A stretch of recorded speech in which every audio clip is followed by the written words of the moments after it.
오늘 아침에 노트북을 딱 열고 온체인 데이터를 확인했는데 사실 진짜 깜짝 놀랐습니다.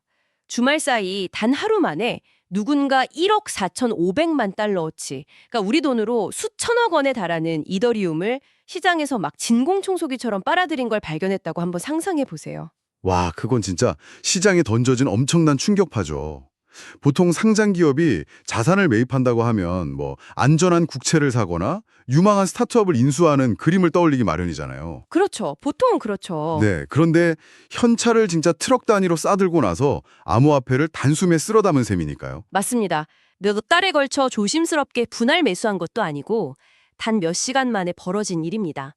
오늘 우리가 함께 분석할 이 흥미로운 자료들의 중심에는 바로 톰리가 이끄는 비트마인이라는 기업이 있습니다. 아, 네, 비트마인이죠. 네, 결론부터 딱 잘라서 말씀드리자면 이건 단순히 돈 많은 고래 투자자가 시장 바닥에서 쇼핑을 좀 즐긴 수준의 이야기가 아닙니다. 상장 기업들이 이더리움을 대하는 방식, 그리고 기업 재무의 구조 자체가 완전히 뒤바뀌고 있다는 걸 알리는 첫 번째 거대한 신호탄입니다. 네, 표면적으로 드러난 1억 4,500만 달러라는 그 자극적인 숫자에만 시선을 뺏기면 이 사건의 진짜 본질을 놓치게 되거든요. 그 거대한 숫자 이면에 자리 잡고 있는 치밀한 전략, 그리고 왜 하필 지금인가에 대한 통찰을 함께 짚어봐야만 합니다. 맞습니다. 그럼 우리가 뒷고설 팩트부터 확실하게 다지고 넘어가 보죠. 온체인 분석 기관인 아캄하고 룩온체인의 트래킹 데이터를 보면 상황이 아주 생생하게 그려집니다. 네, 그 3월 24일 데이터 말씀하시는 거죠? 네, 맞아요. 3월 24일 크라켄 거래소에서 비트마인과 연결된 두 개의 지갑 주소로 정확히 67,111 이더리움이 순식간에 빠져나갔습니다. 그리고 그 회사 측의 공식 발표 자료랑 이 온체인 데이터를 교차 검증해 보면 그림이 훨씬 더 선명해집니다. 오, 어떻게 나오나요? 3월 20일 공시 기준으로 비트마인의 총 이더리움 보유량이 무려 약 466만 개에 달합니다. 당시 시세로 약 110억 달러 규모의 총 크립토 및 현금 자산 중에서 가장 핵심적이고 압도적인 비중을 차지하고 있는 거죠. 와, 466만 개라는 숫자가 워낙 비현실적이라 감이 잘 안 오실 수도 있는데 이게 전체 이더리움 유통량의 약 3.86%에 해당하는 어마어마한 물량이거든요. 네, 엄청난 규모죠. 이걸 현실 세계의 부동산에 비유해 볼게요. 전 세계에서 가장 유동인구가 많고 비싼 핵심 상권이 있는데 한 기업이 그 전체 상권의 4%를 자기들 명의로 그냥 등기를 쳐버린 것과 같습니다. 아주 적절한 비유네요. 실시간 온체인 데이터 추적하고 회사 공식 발표 시점 사이에 약간의 시간차는 당연히 존재하겠지만 전체 공급량의 4%에 육박하는 물량을 단일 기업이 통제하고 있다는 사실 자체는 변하지 않으니까요. 그렇죠. 다른 기업들하고 비교해 보면 어떤가요? 비트마인의 현재 위치가 얼마나 독보적인지 바로 명확하게 드러납니다. 그 전략적 이더리움 보유량, 그러니까 스트래티직 이더 리저브 데이터를 살펴보면요. 비트마인이 460만 개 이상으로 압도적 1위를 달리고 있습니다. 네, 2위인 건 알겠는데 2위랑 차이가 얼마나 나나요? 2위인 샵링크 게이밍이 약 86만 3천 개 정도고요. 3위인 디 이더머신이 약 49만 7천 개를 보유하고 있습니다. 아니 잠깐만요. 2위하고 3위 물량을 다 합쳐도 130만 개 남짓인데 비트마인 혼자 466만 개를 쥐고 있다면 이건 애초에 경쟁이라는 단어를 붙이기도 민망한 격차네요. 그렇죠. 체급 자체가 아예 다른 겁니다. 그래서 이 현상을 기존처럼 그냥 기업의 암호화폐 투자 확대 정도로만 해석해서는 절대 안 됩니다. 그럼 어떻게 봐야 할까요? 이건 이른바 기업형 이더리움 보유 모델이라는 완전히 새로운 패러다임이 시장에 등장했음을 알리는 결정적 증거라고 봐야 합니다. 아, 기업형 이더리움 보유 모델이요? 네. 과거의 상장사들이 잉여 현금을 그냥 달러나 단기 채권 형태로만 보유했다면 이제는 그 핵심 재무자산의 자리에 이더리움을 올려놓기 시작했다는 뜻이죠. 그러니까 기업의 금고를 채우는 방식 자체가 근본적으로 달라졌다는 거군요. 맞습니다. 정확해요. 그런데 여기서 진짜 중요한 질문이 하나 생깁니다. 왜 하필 다른 때도 아닌 지금 이토록 공격적으로 매집 속도를 끌어올렸을까요? 자료를 보면 최근 3주 동안 비트마인의 매수세가 눈에 띄게 가팔라졌거든요. 그 배경에는 톰리가 최근 시장을 향해 던진 발언을 주목해야 합니다. 우리는 지금 미니 크립토 윈터의 마지막 구간에 와 있다. 이렇게 말을 했죠. 아, 미니 크립토 윈터의 마지막 구간이다. 네. 시장의 흐름을 읽는 톱리의 시각이 고스란히 반영된 움직임입니다. 암호화폐 시장 특유의 지루하고 고통스러운 하락장, 그러니까 그 크립토 윈터가 끝나가고 있다는 강한 확신을 가진 겁니다. 대다수의 투자자들이 시장의 변동성에 지켜서 떨어져 나가고 유동성이 마를 때 움직인 거네요. 그렇죠.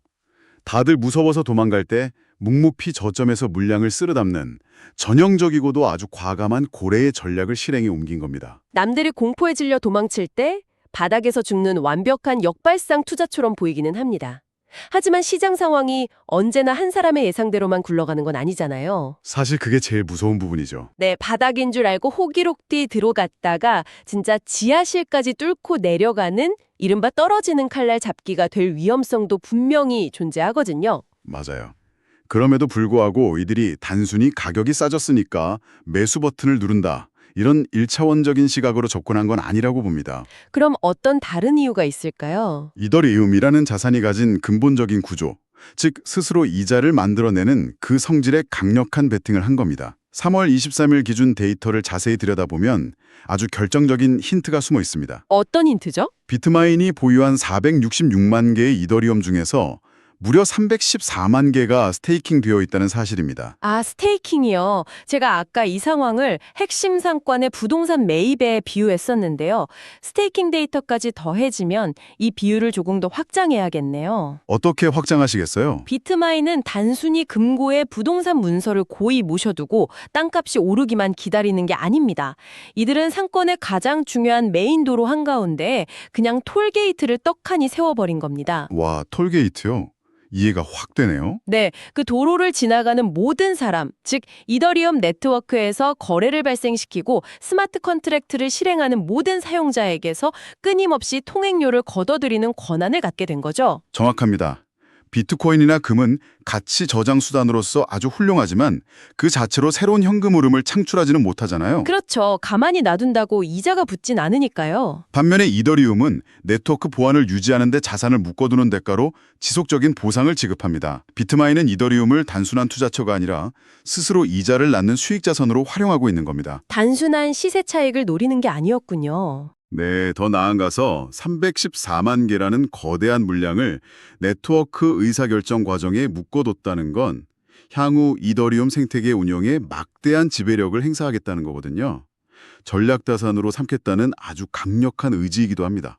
그 314만 개에서 발생하는 연간 스테이킹 보상률만 대충 계산해봐도 진짜 웬만한 중견기업의 1년 영업이익은 가볍게 뛰어넘는 수준의 이자가 매일 복리로 쏟아지는 구조네요. 네, 어마어마한 현금 흐름이죠.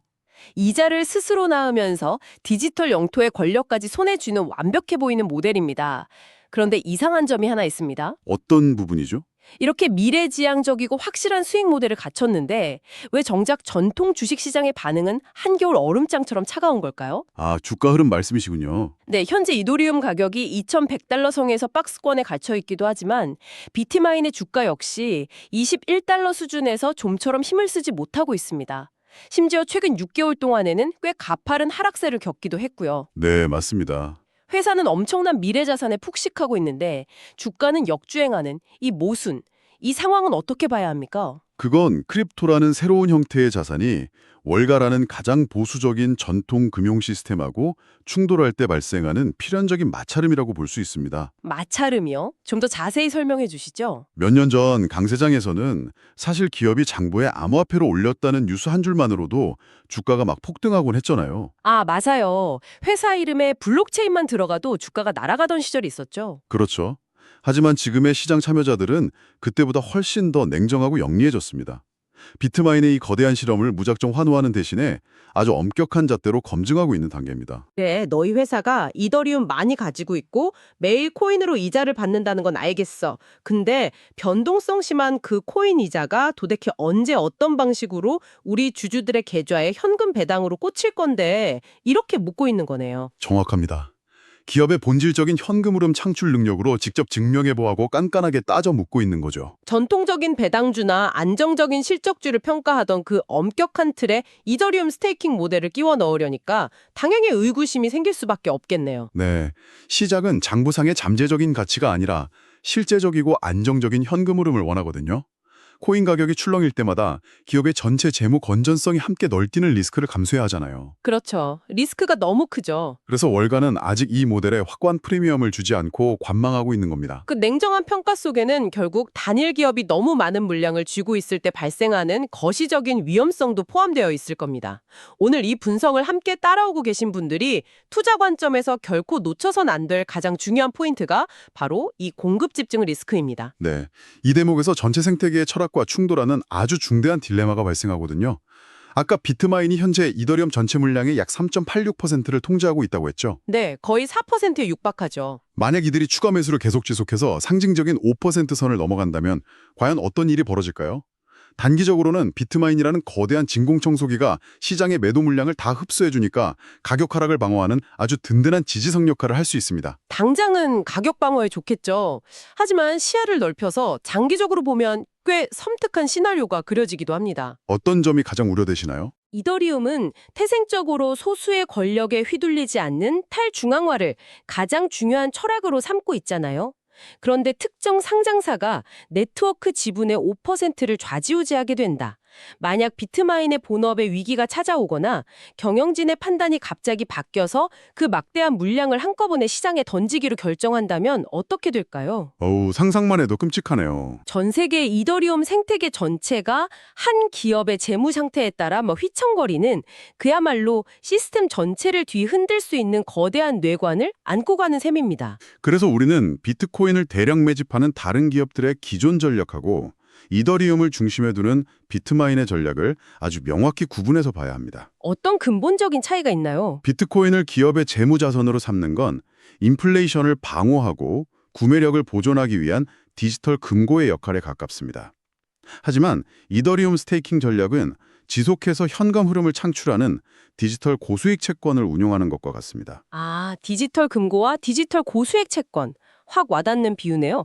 만약 비트마인이 자신들이 예측한 대로 이 약세장을 무사히 넘기고 스테이킹에서 나오는 수익만으로 그 압도적인 재무 성과를 증명해낸다면 월가의 시선도 완전히 달라지겠네요. 완전히 뒤집히겠죠. 그렇게 되면 비트코인에만 머물러 있던 수많은 기관 투자자들하고 거대 상장사들이 앞다투어 이더리움으로 눈을 돌릴 테고요. 서로 더 많은 물량을 선점하기 위한 기업 간 이더리움 축적 전쟁, 즉 포모 현상이 시장을 휩쓸 가능성도 배제할 수 없습니다. 충분히 현실성 있는 시나리오입니다. 그렇기 때문에 이 복잡하고 급변하는 상황 속에서 우리가 앞으로 시장의 방향을 읽기 위해 반드시 추적해야 할 세 가지 핵심 체크리스트가 존재합니다. 세 가지나요? 첫 번째는 뭔가요? 첫 번째는 단은 비트마인의 매집 동향입니다. 이들이 암묵적인 목표로 삼고 있는 듯한 5%라는 상징적 점유율을 향해서 멈추지 않고 계속 진격할 것인가, 이거를 온체인 데이터로 지켜봐야 합니다. 5%라는 숫자가 딱 찍히는 순간 암호화폐 시장 전체의 느러티브가 요동칠 테니까요. 그럼 두 번째는요? 두 번째는 모든 투자자의 관심사인 가격 추세 전환입니다.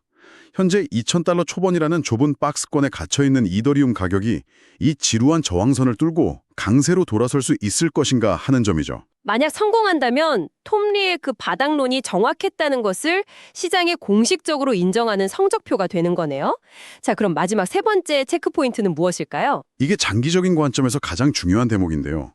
과연 지금 밖에서 상황을 관망만 하고 있는 다른 전통기관 투자자들과 상장사들이 이 거대한 이더리움 매집 경쟁에 참전할 것인가 하는 점입니다. 아, 다른 기업들이 따라 들어올 것인가? 네, 이것이 비트마인이라는 한 기업의 유별난 실험으로 그냥 끝을 맺을지 아니면 전 세계 기업들의 새로운 재무권리 표준으로 자리 잡을지를 결정짓는 아주 핵심 분수령이 될 테니까요. 오늘 우리가 깊이 파헤쳐본 여러 온체인 데이터와 시장 분석들을 하나로 쭉 꿰어보면 결론은 생각보다 훨씬 더 선명해집니다. 네, 명확하죠. 하루 만에 일어난 1억 4,500만 달러 규모의 이더리움 매수 사건.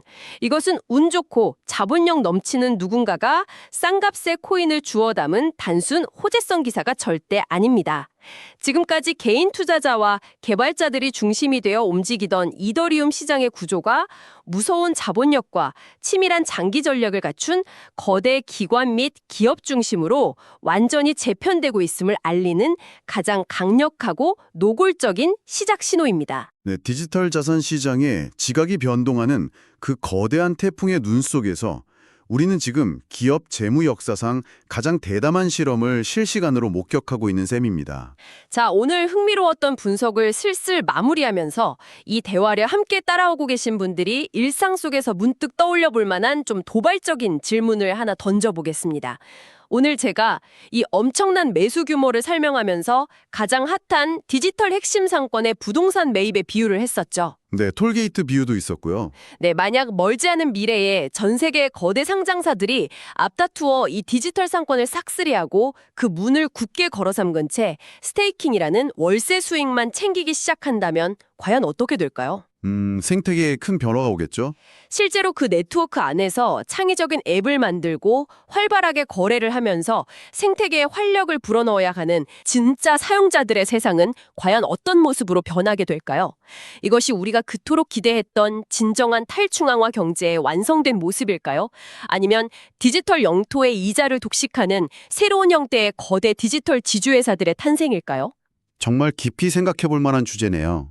오늘 우리가 짚어본 팩트와 논리들을 바탕으로 이 질문에 대한 각자의 그림을 스스로 그려보시는 것도 아주 의미 있는 시간이 될 것 같습니다.